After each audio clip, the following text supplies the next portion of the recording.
बिस्मिल्लाहिर्रहमानिर्रहीम। अस्सलाम वालेकुम। पिछले मॉड्यूल के अंदर हमने के मीन्स क्लस्टरिंग का एल्गोरिथम स्टार्ट किया था, जो कि अनसुपरवाइज्ड का वो पहला एल्गोरिथम है जो हम पढ़ रहे हैं। इस मॉड्यूल के अंदर हम ये देखते हैं कि जो नंबर ऑफ़ क्लस्टर्स है, जिसको हमने के कहा, उसको चूज़ करने के हमारे पास कौन कौन से तरीके हैं। के यानी नंबर ऑफ़ क्लस्टर्स चूज़ करने का सबसे अच्छा तरीका तो ये है कि हम डोमेन एक्सपर्ट्स के साथ, यानी कि क्लाइंट के एक्सपर्ट्स के साथ बैठ के खुद से देखें कि इस डाटा के लॉजिकली कितने क्लस्टर्स बनते हैं। उनके साथ बैठ के हम बहुत सारे सवाल कर सकते हैं और उनके जवाबात की बुनियाद पे हम नंबर ऑफ़ क्लस्टर्स को खुद से डिटरमिन कर सकते हैं।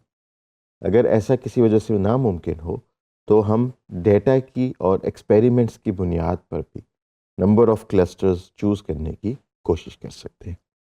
अगर हम एक्सपेरिमेंटेशन की बुनियाद पे नंबर ऑफ़ क्लस्टर्स चूज़ करने की कोशिश करें तो हमारे पास जो मेथड है वो है एल्बो मेथड। एल्बो मेथड के अंदर हम क्या करते हैं कि within cluster sum of squares जो है उसको डिटरमिन करते हैं अक्रॉस डिफरेंट वैल्यूज़ ऑफ के, और फिर उसमें से सबसे अच्छा वैल्यू को चूज़ करते हैं। एल्बो पॉइंट वो होता है जहाँ पे हमारा within cluster sum of squares जो है वो कम होते होते एकदम दोबारा बढ़ना शुरू हो जाए। तो वो पॉइंट जहाँ पे हमारे पास within cluster sum of squares की सबसे लोएस्ट वैल्यू हो, हम उसको के की बेस्ट वैल्यू कंसिडर कर लेते हैं।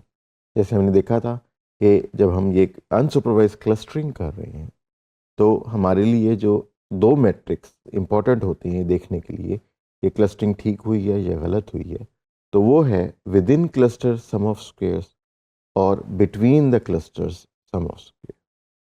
अच्छी क्लस्टरिंग वो होती है जिसमें within cluster sum of squares बहुत कम हो और between clusters sum of square बहुत ज़्यादा हो।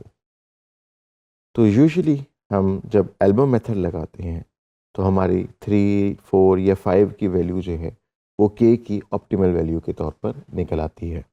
इसके अलावा हम सिलेट स्कोर को भी यूज़ करते हैं।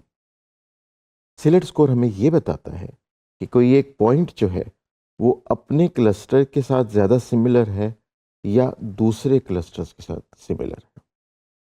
सिलेट का जो स्कोरिंग होती है वो -1 से लेकर 1 तक होती है। 1 का मतलब ये होता है कि ये पॉइंट अपने ही क्लस्टर के अंदर प्लेस हुआ हुआ है।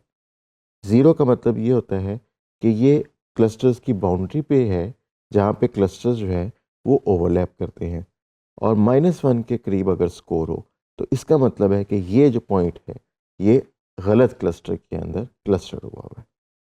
तो जब हम सारे डेटा के सिलेक्ट स्कोर्स निकालते हैं और उनकी एवरेज लेते हैं, तो अगर हमारे पास ये एवरेज हाई नंबर के अंदर आए, हाईली पॉजिटिव नंबर के अंदर, तो उससे पता लगता है कि हमारी क्लस्टरिंग बहुत अच्छी हुई है। तो जैसे हमने कहा कि सबसे अच्छा के की वैल्यू डिटरमिन करने का तरीका तो डोमेन नॉलेज है, और उसके अलावा एल्बो मेथड और सिलेक्ट स्कोर्स भी हैं। तो कई जगहों पे हम क्लाइंट के साथ हाइब्रिड मेथड यूज़ करते हैं, जिसमें हम डोमेन नॉलेज भी एक्सप्लोर करते हैं और ये स्टैटिस्टिकल मेथड्स भी एक्सप्लोर करते हैं। अब हम चलते हैं जुपिटर नोटबुक की तरफ और पाइथन के अंदर इन मेथड्स को इम्प्लीमेंट करके देखते हैं। जब हम पाइथन के अंदर आते हैं तो सबसे पहले हम लाइब्रेरीज़ को इंपोर्ट करते हैं। क्लस्टर्स को ड्रॉ करने के लिए हम मैटप्लॉटलिब लाइब्रेरी को यूज़ करेंगे। मेक ब्लॉब्स का हम एक डेटा सेट यूज़ करते हैं जिससे हम किसी भी तरह का डेटा सेट जनरेट करवा सकते हैं। के मीन्स की लाइब्रेरी हम इंपोर्ट करेंगे sklearn.cluster की कलेक्शन में से। अब sklearn.cluster की कलेक्शन वो है जिसमें क्लस्टरिंग के यानी अनसुपरवाइज्ड के मुख्तलिफ एल्गोरिथम्स मौजूद हैं। कलेक्शन में से जो हम पहला एल्गोरिथम यूज़ कर रहे हैं वो है के मीन्स क्लस्टरिंग का। सिमिलरली sklearn.metrics की लाइब्रेरी में से हम सिलेक्ट स्कोर को इंपोर्ट करते हैं। इससे हमें पता लगता है कि सिलेक्ट स्कोर एक तरीके का परफॉर्मेंस मैट्रिक है। मेक ब्लॉब्स के डेटा सेट को यूज़ करके हम अपनी डिज़ायर्ड डेटा सेट क्रिएट करेंगे। जिसके अंदर हमें 300 सैंपल्स चाहिए, उसके अंदर 4 सेंटर्स होने चाहिए, क्लस्टर्स की स्टैंडर्ड डेविएशन जो है वो 1.0 होनी चाहिए, और रैंडम स्टेट की वैल्यू जो हम शुरू से लेके चल रहे हैं वही चल रही है, ताकि हमारी एक्सपेरिमेंटेशंस की रिपीटेबिलिटी हो सके। इसके बाद क्या हम करते हैं कि के वैल्यूज़ को हम करते हैं 2 से 15 की रेंज में स्प्रेड।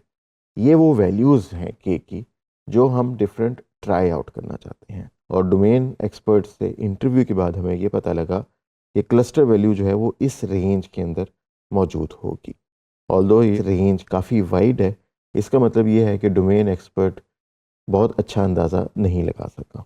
इसके बाद हम 2 अरेज बनाते हैं, एक within cluster sum of squares यानी VCSS, और दूसरा जो है वो सिलेट स्कोर्स की अरे बनाते हैं। इसके बाद हम लूप चलाएंगे अपनी तमाम के वैल्यूज़ पे जो हमने पूरी रेंज के अंदर स्प्रेड की हैं।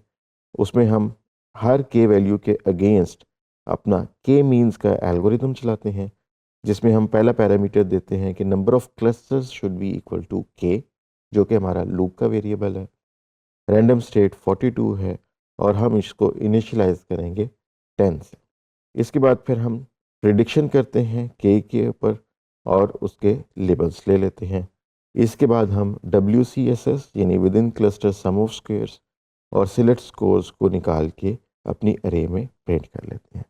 एंड में हमने within cluster sum of squares को प्रिंट कर लिया है एक फीलिंग लेने के लिए। अब हम इस कोड सेगमेंट को चलाते हैं,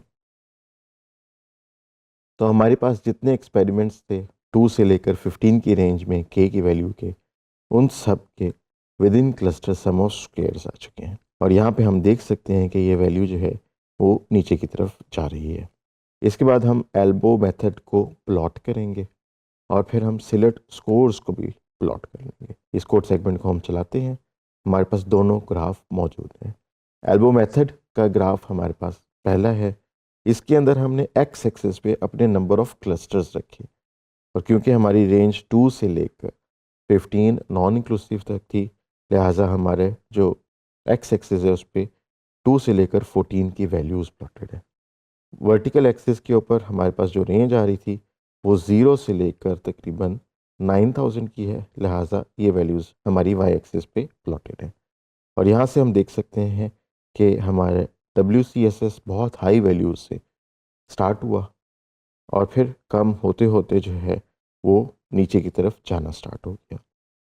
दूसरी तरफ अगर हम सिलेक्ट स्कोर का ग्राफ देखते हैं, तो यहाँ पे भी हमारे पास एक्स एक्सिस पे 2 से लेकर 14 तक क्लस्टर्स के नंबर्स हैं, और वर्टिकल एक्सिस पे हमारे पास सिलेक्ट स्कोर्स हैं। सिलेक्ट स्कोर्स जो हैं वो 0.3 से लेकर 0.8 के दरमियान है, और प्लॉट से हमें अंदाज़ा हो सकता है कि हमारे पास नंबर ऑफ बेस्ट क्लस्टर्स कितने आ रहे हैं। तो हम यहाँ पे टेस्ट कोड लिखते हैं, जिसके अंदर हम सारी के वैल्यूज़ लेते हैं और उनमें से मैक्सिमम वैल्यू निकालते हैं based on our silhouette score, और उस के की वैल्यू को हम आउटपुट पे दे देते हैं। तो आपका क्या ख्याल है सिलेक्ट स्कोर के ग्राफ को देख के कि के की बेस्ट वैल्यू क्या निकलेगी?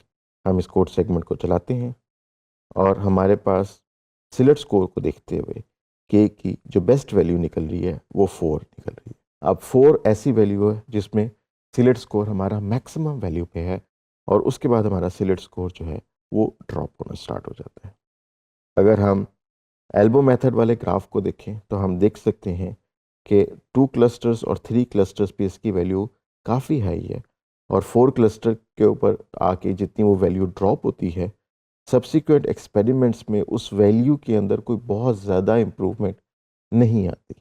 तो यहाँ पे हम 4 पे इसको आसानी से रोक सकते हैं, और 4 से अगले क्लस्टर्स पे हम ये कह सकते हैं कि ये हमारा एल्गोरिदम जो है वो ओवरफिटिंग की तरफ जा रहा है।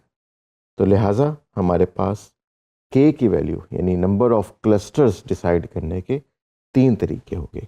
पहला और सबसे अच्छा तरीका है कि हम डोमेन एक्सपर्ट से पूछ के नंबर ऑफ के को सेट करें। दूसरा तरीका एल्बो मेथड है, और तीसरा तरीका सिलेक्ट स्कोर है। हमने पाइथन के अंदर 2 मेथड्स जो हैं उनको इम्प्लीमेंट करके ग्राफ को इंटरप्रेट करके के की बेस्ट वैल्यू को निकालना भी सीख लिया है।